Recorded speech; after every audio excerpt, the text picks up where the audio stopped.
В Якутии проходит третья республиканская спартакиада зимних видов спорта. Из Алдана репортаж Руслана Павлова. Второй день спартакиады по зимним видам спорта в Алдане продолжился очередным этапом зимнего многоборья. На этот раз спортсмены могли подтянуть результаты в общекомандном зачете подтягиванием на перекладине и отжиманием от скамьи. Естественно, вот этот вид, конечно, тоже является определяющим. И те, кто более подготовлены к силовой подготовке, к силовой гимнастике, естественно, они команду продвинут вперед. Впрочем, самым зрелищным стала лыжная спринтерская гонка. После отборочного тура к финалу вышли как у женщин, так и у мужчин по 6 человек. В основном шестерки состояли из представителей команд Алдана, Нерингри и Северо-Восточного университета. У мужчин и юниоров золото в спринте взяли победители классической гонки Ярослав Котлярчук и Александр Клугин, оба представители СВФУ.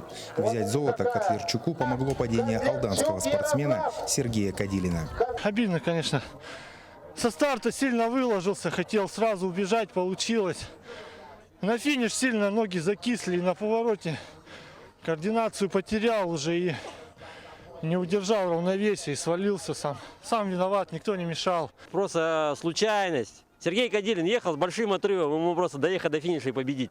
Но это просто спорт, для везения элемент всегда присутствует. Поэтому он и интересен спорт, что непредсказуемость, и никто не может предсказать результат. По итогам 2 дней гонок у женщин и юниорок высшую ступень пьедестала уверенно занимают алданские спортсменки. 2 Анастасии, Щерба и Дубова, которые не оставляют шансов на победу соперницам. Все тренировки, все любимый тренер.